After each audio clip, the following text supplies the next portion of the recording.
ကမ္ဘာစစ်သမိုင်းမှာစစ်တပ်ကတော့မတက်ဘူးပဲသမိုင်းဆရာဘွားကနေအင်အားကြီးနိုင်ငံတွေကိုဒူးထောက်စေခဲ့တဲ့စစ်တေနာပတိတယောက်ရှိပါတယ်။သူဟာတောတောင်တွေကြားထဲကနေအမြောင်းတွေကိုတောင်ပေါ်ဆွဲတင်ပြီးပြင်သစ်ကိုအနိုင်ယူခဲ့တယ်လို့ကိမီလက်နက်အင်အားအသာစီးရတဲ့အမေရိကန်ကိုပါပျောက်ကြားစစ်ဗျူဟာနဲ့ဒုံလုံးစေခဲ့သူပါ။သူကတော့ဗီယက်နမ်ရဲ့နပိုလီယန်လို့ကမ္ဘာကခေါ်ကြတဲ့ဗီယက်နမ်ရဲ့သူရဲကောင်ဗိုလ်ချုပ်ကြီးဗော်ငွေရင်ဇက်ပဲဖြစ်ပါတယ်။ဗော်ငွေရင်ဇက်ကို1912ခုနှစ်ဩဂုတ်လ25ရက်နေ့မှာပြင်သစ်အင်ဒိုချိုင်းနာခေတ်ဗီယက်နမ်နိုင်ငံကွမ်မေပြည်နယ်မှာမွေးဖွားခဲ့ပါတယ်။သူဖခင်ဟာပြင်သစ်ကိုလိုနီစနစ်ကိုဆန့်ကျင်သူဖြစ်ပြီးလွတ်လပ်ရေးလှုပ်ရှားမှုတွေကိုလျှို့ဝှက်ကူညီခဲ့သူပါ။ဒါကြောင့်ပြင်သစ်စစ်တပ်ကဖမ်းဆီးနှိပ်စက်ခဲ့ပြီးအကျဉ်းထောင်ထဲမှာပဲကွယ်လွန်ခဲ့ရပါတယ်။ဒီခင်ဖြစ်သူကတော့ငယ်စဉ်ကတည်းကဗီယက်နမ်သူရဲကောင်းတွေလွတ်လပ်ရေးအတွက်ပေးဆက်ခဲ့သူတွေကိုပုံမြင်လိုပြောပြပြီးဗော်ငွေရင်ဇက်ကိုပြောထောင်ခဲ့သူပါဒီလိုနောက်ခံတွေကြောင့်ပဲဗော်ငွေရင်ဇက်ဟာလူငယ်ဘဝမှာပြင်သစ်စန့်ကျင်ရေးလှုပ်ရှားမှုတွေမှာပါဝင်ခဲ့ပြီးအကြိမ်ကြိမ်ဖမ်းဆီးခံရကြောင်းထုတ်ခံရတဲ့အပြင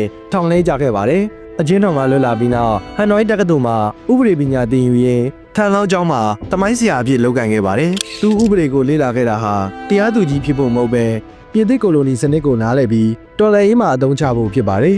1935ခုနှစ်မှာဗော်ငွေရင်ဇက်ဟာ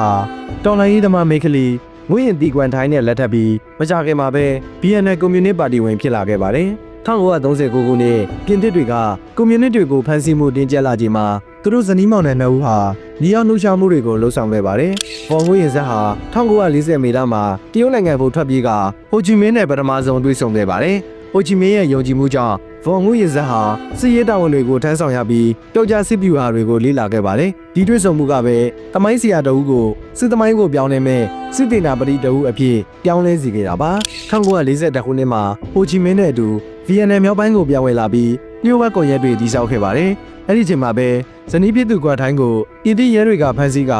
အကျဉ်းထောင်မှာနှိပ်စက်ခဲ့တာကြောင့်အသက်ဆုံးရှုံးခဲ့ရပါတယ်။ဗော်ငွေရင်ဇက်ဟာဒီသတင်းကိုနောက်ပိုင်းမှသာသိခဲ့ရပါတယ်။1944ခုနှစ်ဒီဇင်ဘာ22ရက်နေ့မှာတော့ဗော်ငွေရင်ဇက်ဟာလူဝင်အား34ယောက်တနက်နှစ်လက်ပဲရှိတဲ့ဗီယက်နမ်ရဲ့ပထမဆုံးပြောက်ကြားတပ်ဖွဲ့ကိုဖွဲ့စည်းခဲ့ပါတယ်။သူကသူ့ရဲဘော်တွေကိုလက်နက်ထက်စိတ်ဓာတ်ကအဖို့အရေးကြီးတယ်လို့ပြောခဲ့ပါတယ်။ဒီစကားဟာနောက်ပိုင်းမှာပြင်သစ်နဲ့အမေရိကန်ကိုနှစ်ပေါင်းများစွာဒုက္ခပေးမဲ့စစ်ဗျူဟာရဲ့အခြေခံအုတ်မြစ်ဖြစ်လာခဲ့ပါတယ်။ရပိုင်းအတွင်းမှာပဲပြည်သစ်ကင်းစကန်တစ်ခုကိုတိုက်ခိုက်သိမ်းပိုက်ပြီးလက်နက်တွေရယူနိုင်ခဲ့ပါတယ်။1945ခုနှစ်ဩဂုတ်လမှာဂျပန်တွေလက်နက်ချပြီးနောက်ဗီယက်နမ်မှာအာဏာလက်မှုဖြစ်ပေါ်လာခဲ့ပါတယ်။ဗော်ငွေရင်ဇက်ဦးဆောင်တဲ့ဗီယက်မင်းတပ်တွေဟာဟန်နွိုင်းကိုဝင်ရောက်ထိန်းချုပ်ခဲ့ပြီးစက်တင်ဘာ2ရက်နေ့ဟိုချီမင်းလွတ်လပ်ရေးကြေညာချိန်မှာဗော်ငွေရင်ဇက်ဟာပြည်ထရေးဝန်ကြီးဖြစ်လာခဲ့ပါတယ်။ဒါပေမဲ့ပြင်သစ်ကအင်ဒိုချိုင်းနာကိုပြန်လည်ထိန်းချုပ်ဖို့ကြိုးစားလာတာကြောင့်ဗော်ငွေရင်ဇက်ဟာပထမအင်ဒိုချိုင်းနာစစ်ပွဲကိုစတင်ခဲ့ပါတယ်1946ခုနှစ်နောက်ပိုင်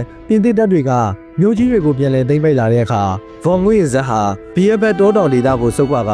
ပျောက်ကြားစစ်ဗျူဟာနဲ့ကဲ့ရင်အားဖို့တဖြည်းဖြည်းတည်ဆောက်ခဲ့ပါတယ်1950ခုနှစ်မှာတရုတ်ကွန်မြူနစ်တွေအာဏာရလာပြီးနောက်လက်နက်အကူအညီတွေရရှိလာတာကြောင့်ဗီယက်မင်းတပ်တွေကိုစစ်ပုံကြတဲ့တပ်မတော်ကြီးအဖြစ်ပြောင်းလဲဖွဲ့စည်းနိုင်ခဲ့ပြီးဗော်ငွေရင်ဇက်ဟာဗီယက်မင်းတပ်ဖွဲ့ရဲ့စစ်တေနာပတိချုပ်အဖြစ်စစ်ရေးတွေကိုကိုးကန့်နေခဲ့ပါတယ်1945ခုနှစ်မှာတနက်နဲ့နဲ့စားခဲ့တဲ့သူ့ရဲ့တပ်ဖွဲ့ဟာ1954ရောက်တဲ့အခါကမ္ဘာအကောင်းဆုံးပြည်သစ်စစ်တပ်ကိုအလဲထိုးနိုင်တဲ့တမဏိတပ်မတော်တစ်ခုဖြစ်လာခဲ့ပါတယ်1953 1954ခုနှစ်တွင်မှာတော့ပြည်သစ်ဗိုလ်ချုပ်နဘာရာဟာဗော်ငွေရင်ဇက်ရဲ့ဗီယက်မင်းတပ်တွေကိုအပြီးပိုင်ချေမှုမှုလာအိုနေစနာက DMBF ဖူးကြိုင်ဝဲမှာခက်တက်ကြီးတည်ဆောက်ခဲ့ပါတယ်သူတို့ဟာလေတပ်နဲ့အမြောက်တပ်အသာစီးရှိတဲ့အတွက်ဗီယက်နမ်တပ်တွေဂျိုင်းဝမ်နဲ့ဆင်းလာရင်အပေါ်ကနေအကုန်ပြစ်တက်နိုင်မယ်လို့ယုံကြည်ခဲ့ကြပါတယ်။ဒါပေမဲ့ဗော်ငွေရင်ဇက်ကပြင်သစ်တွေလုံးဝမထင်မှတ်ထားတဲ့အရာကိုလုပ်ပြခဲ့ပါတယ်။ဗော်ငွေရင်ဇက်ဟာတောင်သူလယ်သမားတွေအလုပ်သမားတွေပြည်သူတွေတောင်းတဲ့ချီကိုစူးစီးပြီးအပြောက်ကြီးတွေကိုလမ်းမရှိတဲ့တောတောင်တွေထဲကနေတောင်ပေါ်ကိုဆွဲတင်စေခဲ့ပါတယ်။တခါတရံအမြောက်တလုံးဆွဲတင်မှုလူရကြီးအသုံးပြုခဲ့ရပြီးပြည်သစ်လေရင်တွေမမြင်နိုင်အောင်နေဘက်မှဖုံးကွယ်ညဘက်မှသာလှုပ်ရှားခဲ့ပါတယ်။တောင်ထိပ်တွေမှာအမြောက်တပ်တွေတက်ဆင်ပြီးခံတပ်ကိုအပေါ်ကနေချိန်ရွယ်ထားခဲ့ပါတယ်1954မတ်လ23ရက်နေ့မှာစတင်တိုက်ခိုက်ခဲ့ပါတယ်ဒီတိုက်ပွဲမှာပြည်သစ်တပ်တွေအံ့အားသင့်ခဲ့ရပါတယ်သူတို့ထင်ထားသလိုအောက်ကနေအပေါ်ကိုမဟုတ်ပဲအပေါ်ကနေအောက်ကိုအမြောက်တွေမူးရွာသလိုကျလာခဲ့ပါတယ်ဗော်ငွေရင်ဇက်ဟာရေချင်းတွေဥမင်တွေကိုပြည်သစ်တွေရဲ့ခံတပ်နာတီတူးပြီးလေရင်နဲ့ရိတ်ခါချတဲ့လမ်းကြောင်းတွေကိုတဖြည်းဖြည်းဖျက်တောက်ခဲ့ပါတယ်56ရက်ကြာတိုက်ပွဲပြီး1954မီလဖနီယန်နီမှာတော့ပြည်သစ်ခံတပ်ကြီးပြိုလဲသွားခဲ့ပြီးပြည်သစ်စစ်သား1000ကျော်လက်နက်ချခဲ့ရတာပြည်သစ်ရဲ့ကိုလိုနီအင်ပါရာတစ်ခုအပြီးပိုင်ပြိုလဲသွားခဲ့ပါတယ် ဒါဟာတမိုင်းမှာပထမဆုံးအကြိမ်အာရှကပြောကြားတပ်ဖွဲ့တစ်ခုကဥရောပအင်အားကြီးစစ်တပ်ကိုအပြတ်အသတ်အနိုင်ယူလိုက်ခြင်းပါပဲအဲဒီနောက်ဂျနီဗာစာချုပ်အရ BNN ကိုယာယီအားဖြင့်မြောက်ပိုင်းနဲ့တောင်ပိုင်းခွဲခြားခဲ့ပြီး1956ခုနှစ်မှာတနိုင်ငံလုံးရွေးကောက်ပွဲလုပ်ခါပြန်လည်ပေါင်းစည်းဖို့သဘောတူခဲ့ကြပါတယ်ဒါပေမဲ့အမေရိကန်နဲ့တောင် BNN အစိုးရက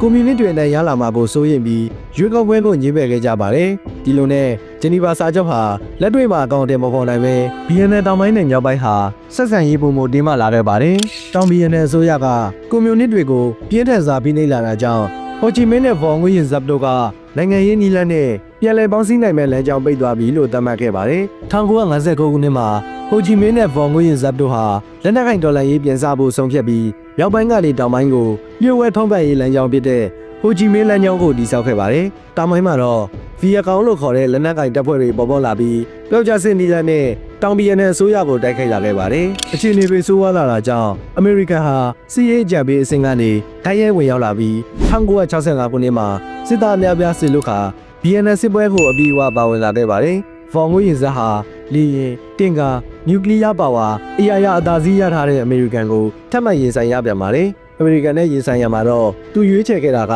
ရှီလီယာစစ်ပွဲပဲဖြစ်ပါတယ်။1968ခုနှစ် BNN ရဲ့အရေးကြီးဆုံးရိုးရပွဲတော်ဖြစ်တဲ့တက်တဲ့တီကူနှစ်ကိုဖော်ငွေရင်ဇက်ကစစ်ရေးလက်နက်အဖြစ်အသုံးချခဲ့ပါတယ်။အမေရိကန်နဲ့တောင် BNN တပ်တွေအားလုံးမြို့ကြီးတွေမှာလုံခြုံရေးအားနည်းနေခြင်းကိုရွေးချယ်ခဲ့တာပါ။တက်စစ်စစ်ရေးမှာဘီယက်ကောင်းတဲ့မြောက် BNN တပ်တွေဟာစိုင်ကုန်းအပါအဝင်မြို့ကြီးပေါင်း100ကျော်ကိုတပြိုင်နက်ထိုးစစ်ဆင်ခဲ့ပါတယ်။အမေရိကန်တန်ယုံနဲ့အထိတိုက်ခိုက်နိုင်ခဲ့တာကကမ္ဘာတဝန်းကိုတုံ့လုံးစေခဲ့ပါတယ်။စစ်ရေးအရဆိုရင် BNN ဘက်ကဆုံးရှုံးမှုကြီးမားခဲ့ပါတယ်။ဒါပေမဲ့နိုင်ငံရေးနဲ့စိတ်သက်ရေးရမှာတော့အမေရိကန်ကရှုံးနိမ့်ခဲ့ပါတယ်။အမေရိကန်ပြည်သူတွေဟာဒီစစ်ပွဲကိုမနိုင်နိုင်ဘူးဆိုတဲ့အယူဆကိုပထမဆုံးအကြိမ်ယုံကြည်လာခဲ့ကြပါတယ်။ဒီကနေစပြီးအမေရိကန်ဆိုရနဲ့ပြည်သူတွေရဲ့စစ်ပွဲအပေါ်ထောက်ခံမှုဟာတဖြည်းဖြည်းပြိုလဲသွားခဲ့ပါတယ်။1983ခုနှစ်မှာတော့လေရင်တင်ကာနျူကလ িয়ার ပါဝါအရာရာအသာစီးရထားပါတယ်ဆိုတဲ့အမေရိကန်ဟာ BNN ကနေဆုတ်ခွာခဲ့ရပါတယ်။1985ခုနှစ်အစောပိုင်းမှာရောက် BNN တပ်တွေဟာအမေရိကန်ဆုတ်ခွာပြီးနောက်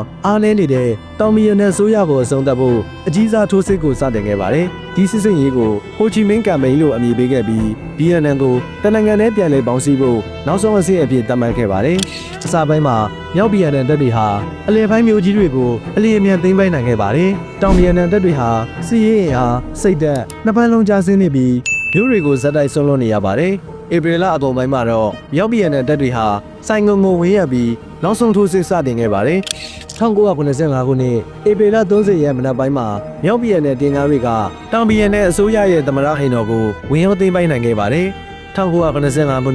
င်ကိုကြဆုံးမှုနဲ့အတူ BNN စစ်ပွဲဟာအဆုံးသတ်သွားခဲ့ပြီးမြောက် BNN နဲ့တောင် BNN လည်းပြန်လည်ပေါင်းစည်းသွားခဲ့ပါတယ်။စစ်ပွဲကြီးပြီးဆုံးသွားတဲ့နောက်ဗော်ငွေရဇက်ဟာတနက်ကိုချပြီးနိုင်ငံတည်ဆောက်ရေးကိုလှုံ့ဆော်ခဲ့ပါတယ်။ဖော်ငွေဇက်ဟာ2013ခုနှစ်အသက်102နှစ်အရွယ်မှာပွင့်လွန်ခဲ့ပြီး BNN တနိုင်ငံလုံးကသူ့ကိုအောက်ပွဲရဲ့ဗိုလ်ချုပ်အဖြစ်နောက်ဆုံးအကြိမ်ဂုဏ်ပြုခဲ့ကြပါတယ်။ဖော်ငွေဇက်ဟာစစ်တပ်ကတော်တစ်ခုကိုမှမတက်ရောက်ဘူးတဲ့လူတစ်ယောက်ဖြစ်ပေမဲ့ဆွန်ဇူ၊နပိုလီယန်၊ကလော့ဆွေးတို့ရဲ့စစ်ဗျူဟာအယူဆတွေကိုကိုယ်တိုင်လေ့လာပြီးစာအုပ်ထဲက theory တွေကိုစစ်မြေပြင်မှာလက်တွေ့အောင်မြင်စွာသက်သေပြနိုင်ခဲ့တဲ့ရှားပါးစစ်ကောင်းဆောင်တအုပ်ဖြစ်ပါတယ်။သူ့ရဲ့အောင်မြင်မှုဟာလက်နက်အင်အားကြောင့်မဟုတ်ပဲလူထုကိုအခြေခံတဲ့စစ်ဗျူဟာအချိန်ကိုမိတ်ဆွေပြုနိုင်တဲ့စစ်ရှိခြင်းနဲ့တော်လှန်ရေးခံယူချက်တွေကြောင့်ဖြစ်ခဲ့တာပါ။စစ်တပ်ကတော်မတက်ဘူးတဲ့သမိုင်းဆရာတအုပ်က